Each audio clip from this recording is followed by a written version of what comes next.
So what's up?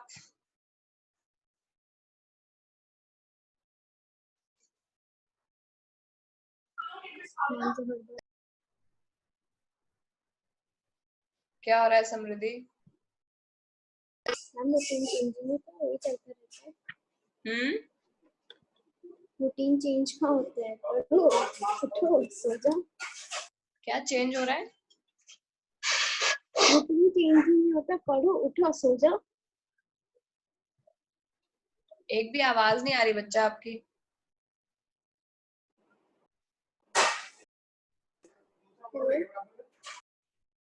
हाँ अब आ रही है, बताओ क्या कह रहे थे? मैम रूटीन वैसा का वैसा ही रहता है, पढ़ो उठो सो जाओ। ये बात तो ठीक है, पढ़ो लिखो और सो जाओ। आज बहुत लाइट सी चीज पढ़ने वाले हैं हम लोग, तो ज्यादा दिमाग पे जोर डालने की जरूरत पड़ेगी नहीं। और कल संडे, कल तो स्कूल की क्लासेस होंगे नहीं। कल स्कूल की क्लास है? नहीं मैम।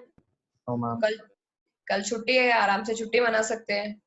आज का टाइम बचा है, बस जिसको पढ़ना है। सो इट्स सैटरडे नाइट, तो मैंने सोचा है कि आज कोई लाइट टॉपिक पढ़ाते हैं एंड देन फिर क्या, एंजॉयमेंट एंजॉयमेंट चारों तरफ। ओके, तो ये लेट लतीफ लोग तो लेट ज्वाइन करते रहेंगे, हम लोग जल्दी शुरू कर देते हैं। फ्रेज सबको पता होगा, तुम दोनों को तो पता ही होगा। Tell me what phrase is. आज फ्रेज एंड क्लॉज पढ़ेंगे हम। क्या होता है phrase?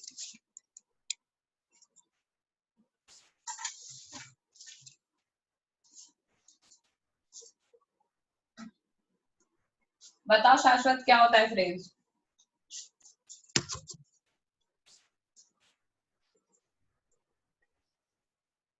Ma'am can you repeat? Phrase phrase phrase क्या होता है?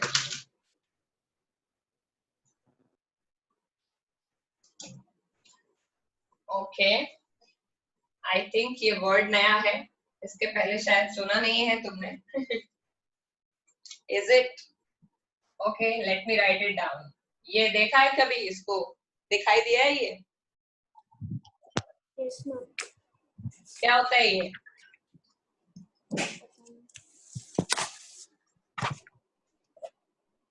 आदि क्या होता है फ्रेज?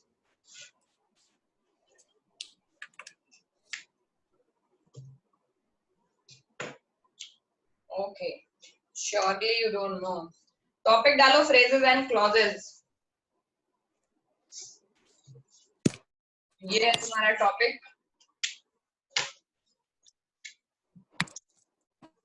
फ्रेजेस एंड क्लॉजेस, ये हम पढ़ने वाले हैं। पहले लिखो फ्रेज, और फ्रेज के बारे में लिखो, it is a group of words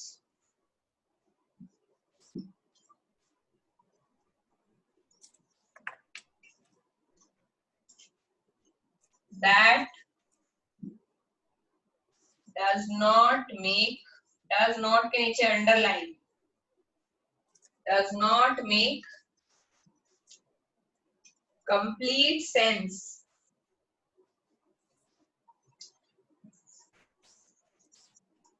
by itself।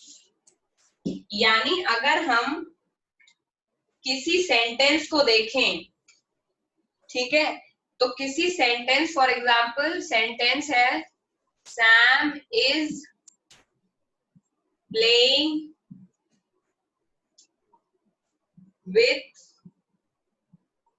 Basket ball,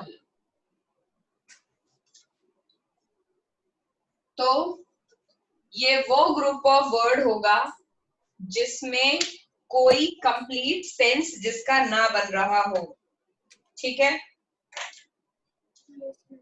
जैसे प्लेइंग विद बास्केटबॉल, ये ग्रुप ऑफ वर्ड्स है, बट इसका अपने में कोई कंप्लीट सेंस नहीं बन रहा है क्योंकि सैम इसको हटा दिया है मैंने। प्लेइंग विद बास्केटबॉल का क्या मतलब है? बास्केटबॉल से खेलना। तो ये सेंटेंस का वो पार्ट है जिसका अपने आप में कोई पूरा मतलब नहीं निकलता, दूसरा अगर एग्जाम्पल मैं देखूं, अगर इससे कम समझ में आया हो, दूसरा एग्जाम्पल फॉर एग्जाम्पल है आई लव ईटिंग चॉकलेट्स। तो इसमें ईटिंग चॉकलेट्स, ये दो ग्रुप ऑफ वर्ड है। ग्रुप ऑफ वर्ड क्यों है? क्योंकि इसमें दो वर्ड है, ईटिंग और चॉकलेट्स। क्या इनका कोई कंप्लीट सेंटेंस जैसा मतलब निकल रहा है? ईटिंग चॉकलेट्स का मतलब है चॉकलेट खाना, क्या होता है ये? तो ये सेंटेंस, अब ये भी है सेंटेंस और ये भी है सेंटेंस। तो यानी सेंटेंस का वो पार्ट जिसका अपने आप में कोई पूरा मतलब ना निकले उसे फ्रेज कहते हैं। तो हम ये बोल सकते हैं कि ma'am Sam is playing basketball पूरा एक सेंटेंस है जिसका पूरा मतलब निकल रहा है कि सैम बास्केटबॉल से खेल रही है। उसमें प्लेइंग विद बास्केटबॉल केवल एक फ्रेज है जिसका कोई पूरा मतलब नहीं निकल रहा है, बस सब बास्केटबॉल से खेलना, ये अधूरा सेंटेंस है, इसका पूरा कोई मतलब नहीं है। वैसे ही आई लव ईटिंग चॉकलेट्स का मतलब है मुझे चॉकलेट खाना पसंद है, ये एक सेंटेंस है जिसका पूरा मतलब निकल रहा है। लेकिन इसी सेंटेंस में ईटिंग चॉकलेट्स एक फ्रेज है, दो वर्ड से बना हुआ जिसका अपना कोई मतलब नहीं निकल रहा है। ठीक है, समझ आया? ओके, बिल्कुल समझ में आ गया। सो फ्रेज की डेफिनेशन इसी बात से समझ में आ गई होगी। दो एग्जाम्पल्स है, दोनों को लिख लो, एग्जाम्पल अंडरलाइन कर लो। It is a group of words which that does not make complete sense by itself। अगर केवल तुम इन दो वर्ड्स को पढ़ोगे या केवल फ्रेज को पढ़ोगे किसी सेंटेंस में तो उसका मतलब नहीं निकलेगा, ठीक है? तभी तुम उसको फ्रेज कहोगे। अगर सेंटेंस के किसी पार्ट को तुम पढ़ रहे हो, ग्रुप ऑफ वर्ड्स है और उसका मतलब निकल रहा है, तो वो फ्रेज नहीं है, वो क्लॉज हो जाता है। यही डिफरेंस फ्रेज और क्लॉज में होता है। फ्रेज और क्लॉज दोनों ही सेंटेंस के पार्ट होते हैं। मतलब पूरे सेंटेंस में अगर 5 वर्ड है, ठीक है, 1 2 3 4 5, पूरे सेंटेंस में अगर 5 वर्ड है तो ये 1 2 3 4 और 3 4 5 ये सब फ्रेज होंगे, क्योंकि phrase is a group of word which is a part of sentence. Obviously ये तो डेफिनेशन है ही। लेकिन जैसे ही इस फ्रेज का कोई मतलब पूरा अपने आप में निकलने लगेगा, वैसे ही तुम इसको फ्रेज नहीं बोलोगे, तुरंत क्लॉज बोलना शुरू कर दोगे। ठीक है, थ्योरी से समझ में आ गया। अब प्रैक्टिकल से कैसे समझाया जाए? प्रैक्टिकल से जैसे मैंने ये बोल दिया I love Sam and Sam loves me, तो इसमें दो देखो 1 2 3, this is also a group of word, this is also a phrase. Sam loves me, this is also 3 group of words. तो ये भी एक ग्रुप ऑफ वर्ड है जिसमें 3 वर्ड है, आई लव एंड सैम, और ये भी एक ग्रुप ऑफ वर्ड है जिसमें 3 वर्ड है, सैम लव्स एंड मी। लेकिन इनका पूरा मतलब निकल रहा है। आई लव सैम का मतलब है मुझे सैम पसंद है, मतलब मुझे सैम से प्यार है, और सैम लव्स मी का मतलब है कि सैम को मुझसे प्यार है। तो ये पूरा मतलब बता रहे हैं, they are telling you the entire meaning। तो क्या इसे फ्रेज कह सकते हैं? नो मैम, नहीं कह सकते, क्योंकि इनका पूरा मतलब निकल रहा है। आई लव सैम का पूरा मतलब होता है, तो it is more like sentence. तो जब फ्रेज का पूरा मतलब निकलने लगे तो उसी वक्त फ्रेज को फ्रेज ना कह के क्या कहते हैं? क्लॉज। समझ गए? ओके, इतनी बात समझ में आ गई। तो क्लॉज तो अभी पढ़ नहीं रहे हैं, लेकिन पढ़ेंगे, फ्रेज के तुरंत बाद क्लॉज पढ़ेंगे इसीलिए। लेकिन एक बात समझ में आ गई कि फ्रेज का मतलब ये है कि it is a group of word जिनका अपना कोई मतलब नहीं निकलता है। ठीक है, उसके बाद नीचे बच्चा एस्ट्रिक लगाओ यानी नोट, और उसमें लिखो it does not have a finite verb और a subject.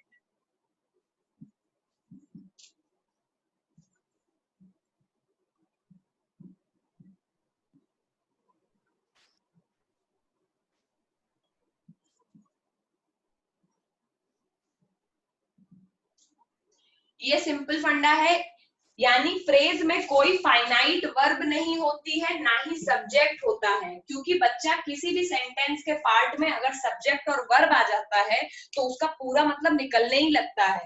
For example I play, इसमें एक सब्जेक्ट है आई और एक वर्ब है प्ले, इसका पूरा मतलब निकल रहा है कि मैं खेलता हूं। समझ गए?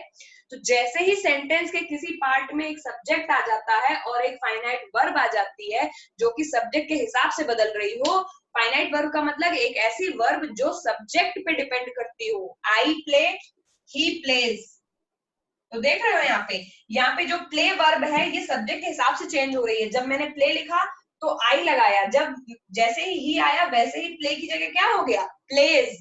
तो ये फाइनाइट वर्ब है। फाइनाइट नॉन फाइनाइट को मैं डिटेल में बताऊंगी, लेकिन फाइनाइट फोकस करने वाली बात नहीं है यहाँ पर। मैंने बस बता दिया है कि finite verbs are those verb which actually depends on subject. So basically normal sentences day to day life में जो हम बोल रहे होते हैं उनमें मोस्टली हम फाइनाइट वर्ब बोल रहे होते हैं, ये मान लेते हैं, ठीक है। क्योंकि फाइनाइट वर्ब ही है आई प्ले, तो प्ले लगेगा, मैं खेलती हूँ, और अगर मैं अभी खेल रही हूँ तो मैं प्ले की जगह प्लेइंग लगा दूंगी। तो वर्ब चेंज होती जाती है जैसे जैसे हम और बातें करते हैं। तो एवरीडे लाइफ में मोस्टली हम फाइनाइट वर्ब बोलते हैं, एक बात को हम ये अज्यूम कर लेते हैं। तो कहने का मतलब ये है, अगर कोई सेंटेंस है उसमें सब्जेक्ट है और वर्ब है सेंटेंस के किसी पार्ट में, तो तुरंत का तुरंत वो उसका मतलब निकलने लग जाएगा। क्योंकि एक सेंटेंस में चाहिए ही क्या, एक सेंटेंस में तुमको चाहिए केवल एक सब्जेक्ट और एक वर्ब। ऑब्जेक्ट तो नेसेसरी होता भी नहीं है। सही बात बोल रही हो समृद्धि की नहीं? Yes ma'am. तो जैसे ही किसी चीज का अगर तुम्हें कंप्लीट मतलब निकालना है तो you need only one subject and a verb. Object जरूरी नहीं है। आई एम प्लेइंग में आई एक सब्जेक्ट है, प्लेइंग एक वर्ब है। I am playing with basketball में हो जाएगा बास्केटबॉल ऑब्जेक्ट, क्योंकि मैं बास्केटबॉल से खेल रही हूँ। लेकिन बास्केटबॉल मैंडेटरी नहीं है पूरा अर्थ निकालने के लिए। आई एम प्लेइंग का भी पूरा अर्थ निकल रहा है कि मैं खेल रही हूँ।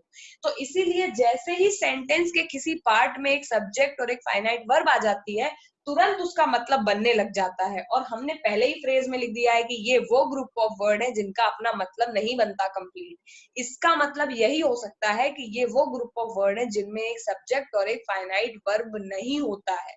दो में से कोई ना कोई मिसिंग होगी जरूर। समझ गए? It does not have a finite verb और लगा हुआ है, तो या तो वर्ब मिसिंग हो जाएगी या सब्जेक्ट, कोई एक चीज तो हो ही सकती है ऑब्वियसली, लेकिन दोनों नहीं होंगी। क्योंकि दोनों होते ही वो क्या बन जाएगा, क्लॉज बन जाएगा। समझ गए? क्योंकि उसका मतलब निकलने लगेगा। इतनी बात आ गई होगी समझ में? आ गई? लिख डालो फटाफट फ्रेज। फ्रेज में लिखो it is a group of word that does not make complete sense, और नीचे एस्ट्रिक में लिखो it does not have a finite verb, और लगा लो, और a subject। तो इसमें कभी कभी फाइनाइट वर्ब मिसिंग होती है, कभी कभी सब्जेक्ट ही मिसिंग होता है, और इसी वजह से इसका कोई कंप्लीट मतलब निकल नहीं पाता है। ठीक है? और इसके नीचे एक और नोट सेल्फ के लिए बना लेना, और उसमें लिखो as soon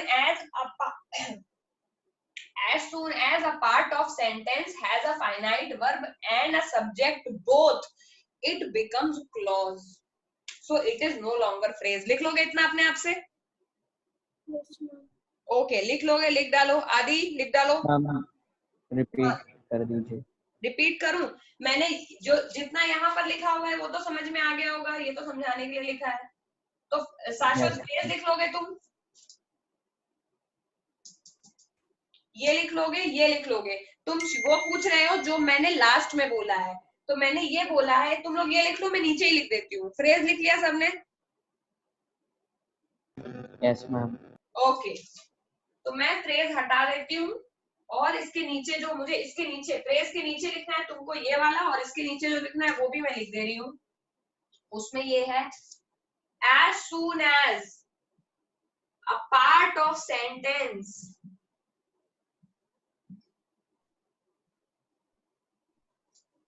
which has both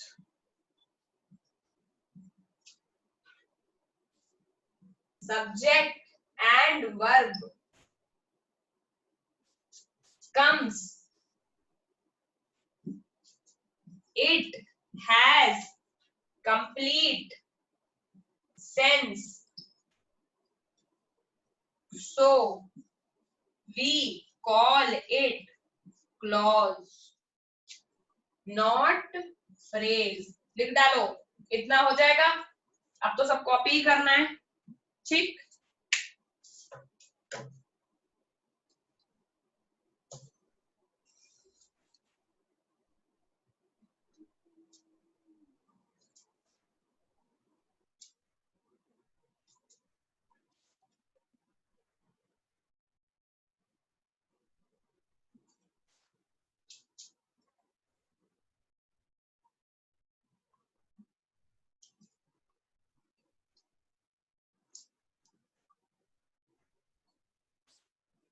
कर लिया सबने?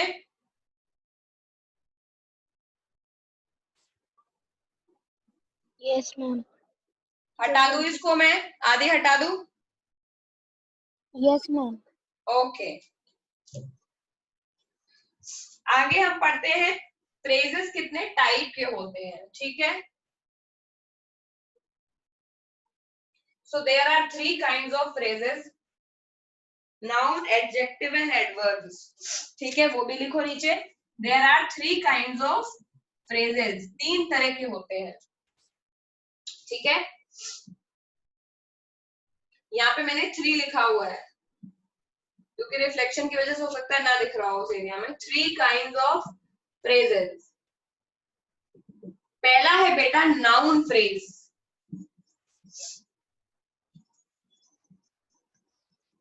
ठीक है? नाउन फ्रेज का मतलब है कि जब कोई फ्रेज नाउन का फंक्शन परफॉर्म करता है, phrase is a group of word, अब वो ग्रुप ऑफ वर्ड कोई भी हो सकते हैं, तो जब तुम वो ग्रुप ऑफ वर्ड को नाउन की तरह परफॉर्म करेगा तो उसको नाउन फ्रेज बोलते हैं। कैसे, अभी दिखाती हूँ, ठीक है? इसमें लिखना तुमको है noun phrase performs the function of noun.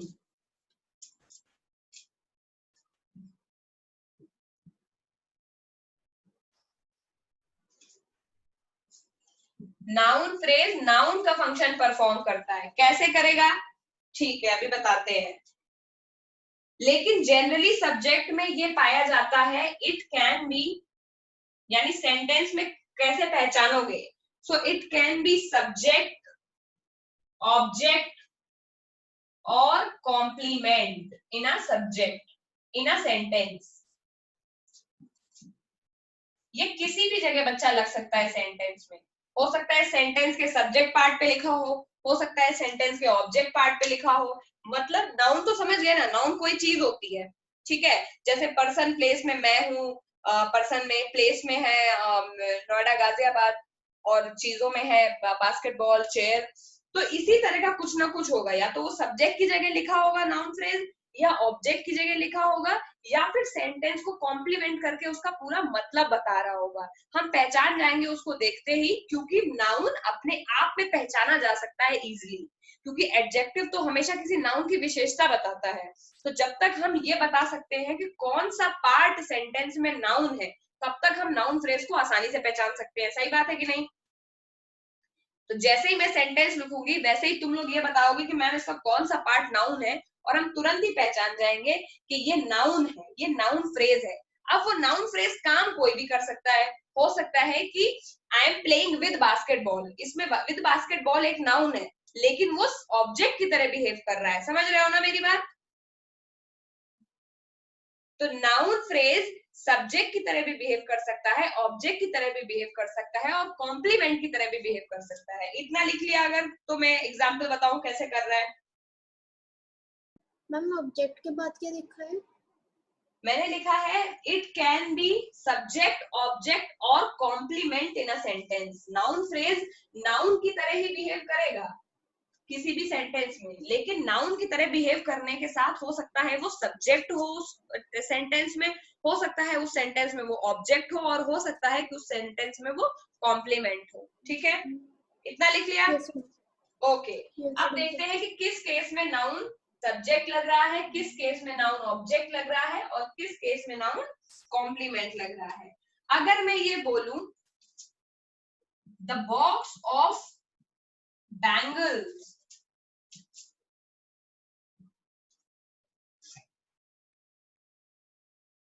was found in my backyard, तो इसमें बताओ बॉक्स ऑफ बैंगल्स क्या है?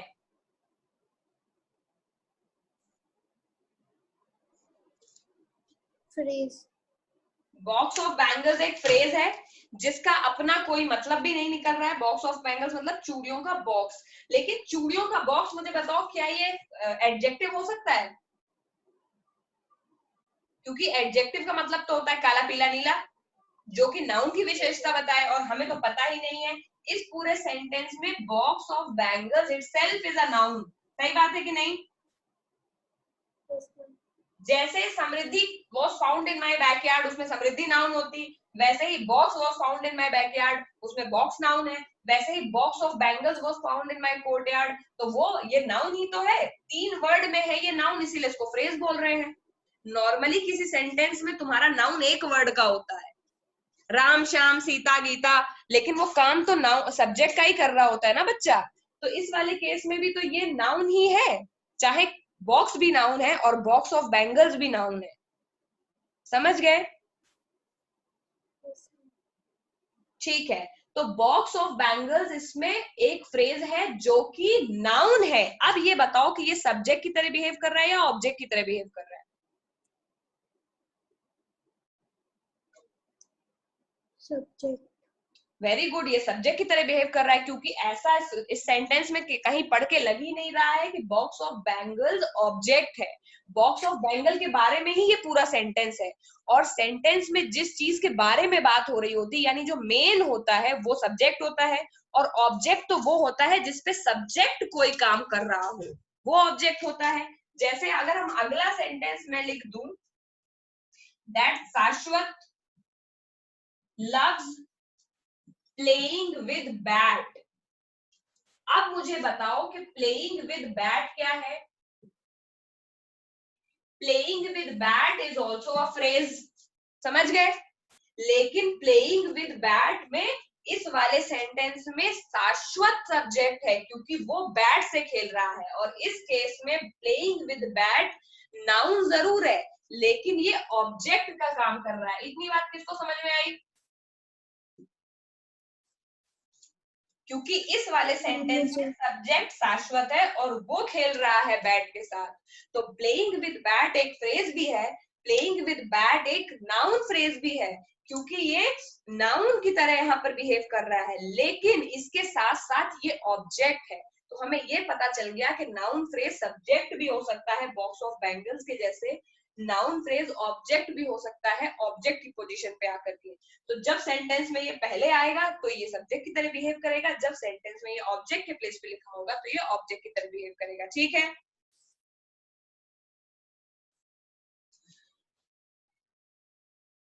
Yes, ma'am. ओके, शाश्वत इतनी बात आपको समझ में आई?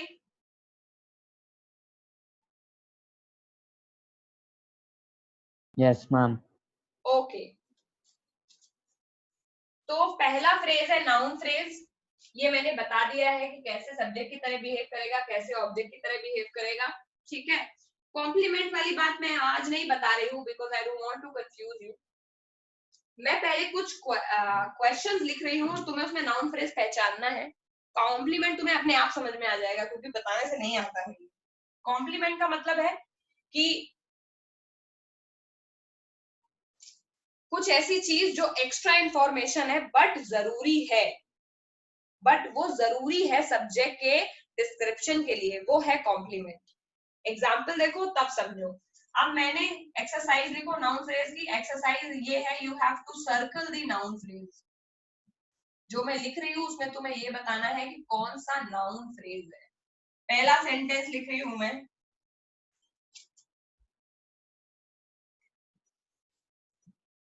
Rama made delicious pancakes.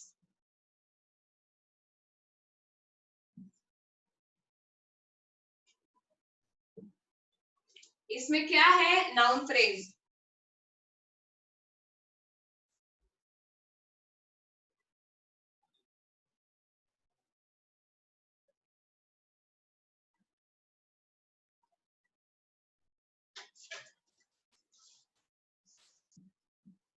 अगर कंफ्यूज हो रहे हो तो मैंने फॉर अस भी लगा दिया। अब बताओ क्या है नाउन फ्रेज? बताओ आदि, इसमें नाउन फ्रेज क्या होगा?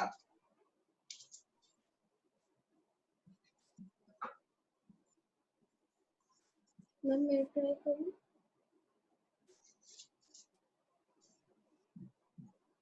एक मिनट,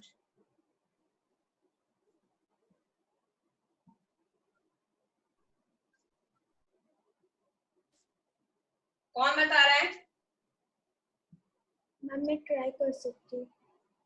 हाँ बताओ समृद्धि बच्चा। Made delicious pancakes. मेड से शुरू नहीं होगा बेटा। डिलीशियस पैनकेक्स, मेड तो वर्ब है ना, नाउन फ्रेज पहचानना है। Delicious pancakes for us, it is a noun phrase here. लेकिन ये वर्क कैसे कर रहा है, सब्जेक्ट की तरह या ऑब्जेक्ट की तरह?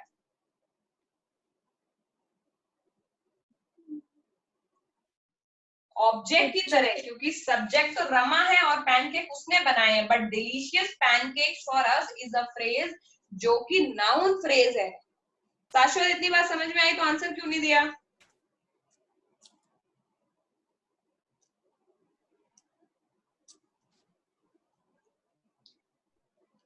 बहुत रोते हो यार तुम लोग क्लास में, एकदम एनर्जी नहीं है। शाश्वत अगले का आंसर दो, क्या होगा इसमें noun phrase? Ma'am playing PUBG. Yes, it is a noun phrase. और ये क्या किसकी तरह काम कर रहा है, सब्जेक्ट की तरह या ऑब्जेक्ट की तरह?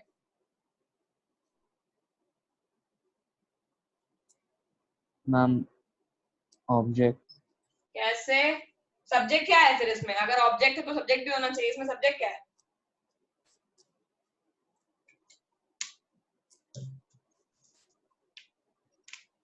अगर सेंटेंस में ऑब्जेक्ट पा रहे हो तो सब्जेक्ट तो होगा ही ना बेटा, सब्जेक्ट तो हर सेंटेंस में होता है।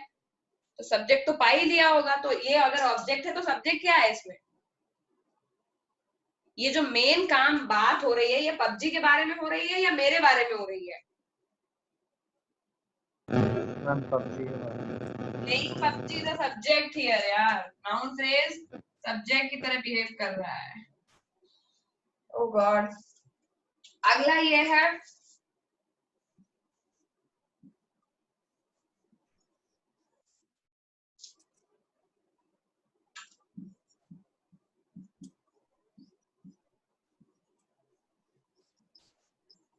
Gold necklace in the shop looked beautiful. इसमें क्या होगा? आदि तुम को ये बताना ही पड़ेगा। इसमें क्या है noun phrase? Ma'am gold necklace. Yes, gold necklace is the noun phrase. Necklace भी नाउन होता है और गोल्ड नेकलेस फ्रेज है, क्योंकि ये सिंगल नहीं दो वर्ड से बना हुआ है। और ये नाउन फ्रेज है जो एक्चुअली काम कर रहा है सब्जेक्ट की तरह। इतनी बात आ गई तुम लोगों को समझ में? Yes ma'am. Okay.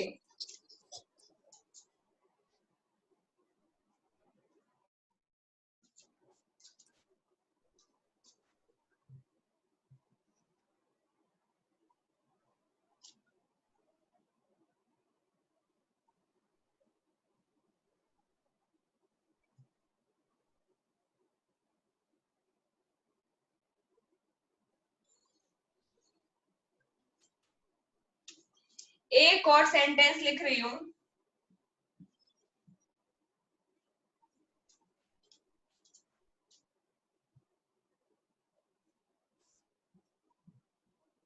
There are many bundles of flower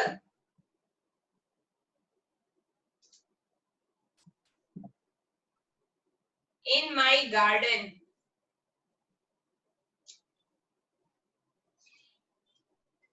इस सेंटेंस में फ्रेज क्या है? मैम मेरे को बोलो बेटा। Bundles of flowers. Yes, ma'am bundles of flowers. Many bundles of flower इसमें फ्रेज है, सबने आसानी से पहचान लिया। लेकिन अगर हम गौर से देखें तो हमने फ्रेज तो पहचान लिया, लेकिन ये बताना मुश्किल है कि ये नाउन फ्रेज है या सॉरी, ये बताना मुश्किल है कि ये नाउन, मेरा दिमाग खराब हो गया। ये तो हमने आराम से पहचान लिया कि many bundles of flower noun phrase है, लेकिन ये बताना मुश्किल है कि ये सब्जेक्ट की तरह बिहेव कर रहा है या ऑब्जेक्ट की तरह बिहेव कर रहा है। बता सकता है कोई कि ये सब्जेक्ट है या ऑब्जेक्ट है? Ma'am object. कैसे? तो फिर सब्जेक्ट क्या है? गार्डन।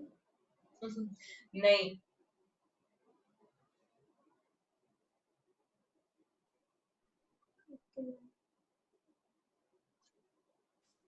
ये एक नॉर्मल सेंटेंस है जिसमें केवल एक इंफॉर्मेशन प्रोवाइड की जा रही है। नेसेसरी नहीं है कि सेंटेंस में कोई सब्जेक्ट है जो किसी ऑब्जेक्ट के ऊपर काम कर रहा है। जैसे अगर शाश्वत प्लेइंग बास्केटबॉल तो साफ साफ पता लग रहा है कि शाश्वत सब्जेक्ट है जो कि ऑब्जेक्ट बास्केटबॉल को खेल रहा है। ठीक है। समृद्धि ईटिंग चॉकलेट्स मतलब समृद्धि इज अ सब्जेक्ट जो कि चॉकलेट्स ऑब्जेक्ट को खा रही है। ठीक है। गोल्डन नेकलेस वाज ब्यूटीफुल मतलब गोल्डन नेकलेस अपने आप में एक सब्जेक्ट है जो सुंदर लग रहा है। ये सब तो आसानी से पकड़ में आ गए। लेकिन बहुत सारे फ्लावर्स कमरे में है, इसका मतलब है केवल आपको इंफॉर्मेशन दी जा रही है। ये गार्डन के बारे में कॉम्प्लीमेंट्री इंफॉर्मेशन दे रहा है कि गार्डन में बहुत सारे फ्लावर हैं। बहुत सारे ऐसे केसेस आएंगे जिनमें तुम सब्जेक्ट ऑब्जेक्ट क्लियरली पहचान ही नहीं पाओगे, क्योंकि सेंटेंस उस तरह से बनाए ही नहीं गए हैं। जैसे मैं ये बोलूं यहाँ से कि मंदिर का कोर्टयार्ड बहुत सुंदर लग रहा है, ठीक है, या फिर ढेर सारी क्यारियां लगी हुई हैं, या मेरे रूम में ढेर सारी चादर रखी हुई है, तो इसमें कोई सब्जेक्ट नहीं है, मैं केवल इंफॉर्मेशन दे रही हूँ। अगर मैं बोलूं कि मैं चादर या फिर बेडशीट को धुल रही हूँ, तब फिर तो समझ में आ जाएगा कि मैं सब्जेक्ट हूँ और बेडशीट ऑब्जेक्ट है और मैं धुल रही हूँ ये वर्ब है। लेकिन इस केस में कोई वर्ब है ही नहीं, तो जब कोई वर्ब नहीं है तो सब्जेक्ट कोई काम कर ही नहीं रहा होगा, क्योंकि वर्ब वो होता है जो सब्जेक्ट काम करता है। जैसे प्लेइंग वर्ब है, ईटिंग वर्ब है। तो बहुत सारे केस में क्या होता है कि there is no verb and no subject object के बीच में कोई काम नहीं हो रहा होता है। उस केस में जो ये होता है many bundles of flowers, many bedsheets in my room, many chairs in my godown, और ये सारी चीज क्या हो जाएगा, these are the complement noun phrase. आप समझ में आया? तो केवल हमें चीजों के बारे में बता रहे हो, सब्जेक्ट ऑब्जेक्ट का कनेक्शन ना पता चल पा रहा हो, ये ना पता चल रहा हो कि सब्जेक्ट क्या काम कर रहा है, क्योंकि बाकी सारी चीजों में तो हम आराम से पता लगा पा रहे थे कि सब्जेक्ट क्या है। ठीक है।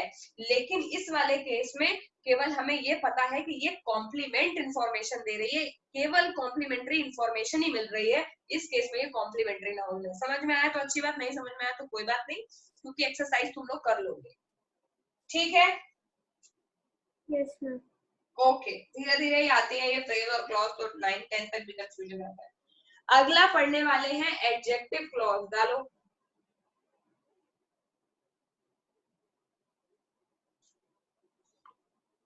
सॉरी, एडजेक्टिव फ्रेज, क्लॉज तो भी पहुंचे नहीं।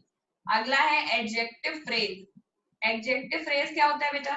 जैसे सिमिलर फंडा जो मैंने बताया था, noun phrase works as a noun, adjective phrase works as adjective. इसका मतलब ये है कि it modifies a noun in a sentence. मतलब ये हमें क्या करेगा, नाउन के बारे में कुछ विशेषता बताएगा। It modifies noun in a sentence. आराम से देखा जा सकता है कि नाउन के बारे में क्या विशेषता बताएगा। मतलब अभी तक मैंने कहीं भी ये नहीं बोला है कि किसी नाउन के बारे में कोई विशेषता नहीं बताई थी। अगर मैंने ये बोला कि the golden necklace in the shop was looking beautiful, तो मैंने केवल इतनी इंफॉर्मेशन दी थी कि भाई गोल्डन नेकलेस है जो शॉप पे मैंने देखा है, तो गोल्ड का नेकलेस उसमें नाउन क्लॉज हो गया। लेकिन एडजेक्टिव क्लॉज अगर ये हो जाता, अगर मैं ये कह देती कि golden necklace which I Shaw in the shop had many colors in it and there were so much of beautiful carvings, तो मैंने नाउन को डिस्क्राइब कर दिया, और जैसे ही मैंने नाउन को डिस्क्राइब कर दिया वैसे ही क्या बन गया वो एडजेक्टिव फ्रेज। इतनी बात किसी को पल्ले पड़ रही है? yes. अगर मैं बोलूं the man was playing basketball, तो द मैन इसमें नाउन है। लेकिन अगर मैंने ये कह दिया कि the man with a lots of scars on his face was playing basketball, तो क्या मैंने मैन को डिस्क्राइब कर दिया, तो with a lots of scars क्या हो जाएगा, एडजेक्टिव फ्रेज हो जाएगा कि नहीं, क्योंकि वो नाउन को डिस्क्राइब करने लगा। समझ गए? थोड़ी सी इज्जत रहे। तो जैसे सिमिलरली मैंने बोला, जैसे teacher is teaching in the class, इसमें टीचर नाउन है, ठीक है। गुड टीचर नाउन फ्रेज है। लेकिन अगर मैंने ये बोल दिया कि जैसे गुड टीचर को तुम हटा दो, नहीं तो फिर हमेशा से कंफ्यूज होगे। माय टीचर, मैंने बोला my teacher is teaching me, उसमें माय टीचर एक नाउन फ्रेज हो जाएगा। लेकिन अगर मैं तुम ये बोल दो कि my teacher with red ribbon और yellow suit was teaching me, तो वो तुमने पूरा नाउन को डिस्क्राइब कर दिया अपनी मैम को, तो क्या हो जाएगा, वो एडजेक्टिव फ्रेज होगा कि नहीं? बताओ फटाफट आदि।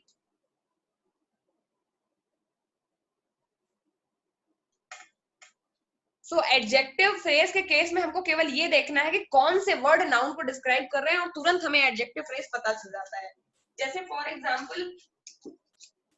एग्जाम्पल है the girl with the blue dress, the girl with the blue dress is my friend. अब बताओ इसमें क्या है adjective phrase? The girl with the blue dress. With the blue dress, the girl तो बेटा नाउन है, with the blue dress ये वो वर्ड्स हैं जो इस गर्ल नाउन को डिस्क्राइब कर रहे हैं। तो द गर्ल एक नाउन है, with the blue dress is the adjective phrase जो इस नाउन को डिस्क्राइब कर रहा है। तो तुरंत पहचान जाओगे विद द ब्लू ड्रेस क्या है, एक एडजेक्टिव फ्रेज। कितनी बात किसके दिमाग को पड़ी? मैम मेरे पड़ गई। तो बस इसको लिख लो, और अगला एक और एग्जांपल लिख रही हूँ मैं, उसे लिख लो। ये हो गया ना, तुम लोगों को ऊपर से हटा दूं adjective phrase. Yes, ma'am. I live in a home made of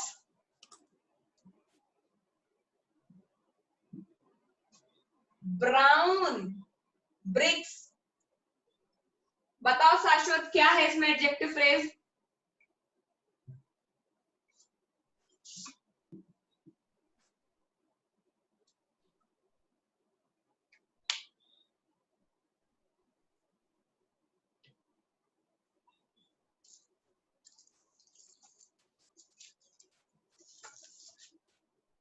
शाश्वत आदि कोई तो बताओ।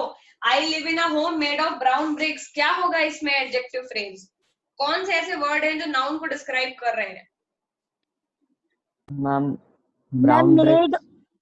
Brown bricks, made of brown bricks. या मेड ऑफ ब्राउन ब्रिक्स। तो मेड ऑफ ब्राउन ब्रिक्स एक ऐसे वर्ड हैं जो इस नाउन होम को डिस्क्राइब कर रहे हैं। तो एक और चीज समझ में आई कि adjective phrase just after noun आता है। या होम नाउन है, इसके जस्ट आगे लिखा हुआ है, या गर्ल नाउन है, इसके जस्ट आगे लिखा हुआ है। तो नाउन के जस्ट आगे मिल जाता है और नाउन को डिस्क्राइब कर रहा होता है, और वही हमारा एडजेक्टिव फ्रेज होता है। सबको समझ में आई इतनी बात की नहीं? Yes, ma'am. ओके ठीक है, फटाफट इसकी एक्सरसाइज कर लेते हैं और फिर देखते हैं एडवर्ब फ्रेज। वैसे तुरंत टाइम होने वाला है, इसकी एक्सरसाइज करेंगे। आज के लिए इतना ही है, सैटरडे इवनिंग है, तुम लोगों को होमवर्क भी स्कूल से बहुत मिलता है। Go and enjoy. हमारी समर वेकेशन शुरू हो गई। समर वेकेशन में तुम लोगों को प्रोजेक्ट भी मिला होगा ना बेटा? मैम अभी मिलेंगे, अभी कल ही मैम अभी नहीं मैसेज मिला। आया था। अच्छा तो शाश्वत इस आपका भी हफ्ते में समर वेकेशन शुरू हो गया है? नो मैम, मैम अभी टेस्ट चल रहे हैं मैम, उसके बाद होगा। Okay okay okay. तो एक बार जब सब लोगों की समर वेकेशन हो जाएगी ना, तो मुझे बताना, मैं एक दिन तुम लोगों की ऐसे जीडी वीडी करवाऊंगी नॉर्मल चीजों के ऊपर, जो करंट टॉपिक्स या इश्यूज हैं जो नॉर्मली आते भी हैं, और अच्छा पार्ट भी है एसएसटी का। ठीक है, सिलेबस तो चलता ही रहता है, थोड़ा फन भी होना चाहिए क्लास में, एंड जनरल नॉलेज तो इज मोस्ट इम्पोर्टेंट। इतनी बात समझ में आई कि नहीं आई? सबको आ गई होगी आई थिंक, बुद्धू तो हो नहीं तुम लोग।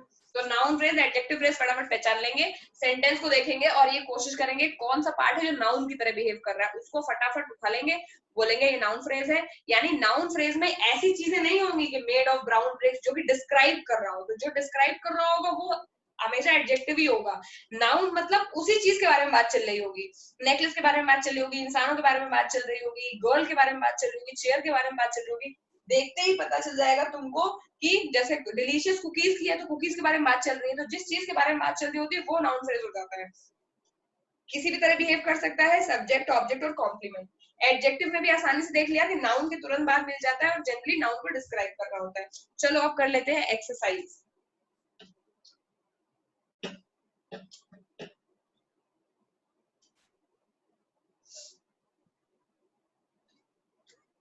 एक्सरसाइज में पहला है the film is too long and boring. क्या होगा?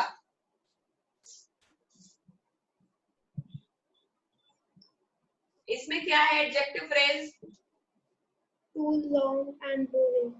Very good, too long and boring adjective phrase है इसमें। दूसरा है Aadi is a boy of great courage. क्या है इसमें? Boy of great courage. मिल गया, बॉय ऑफ ग्रेट करेज है हमारा एडजेक्टिव फ्रेज। तीसरा है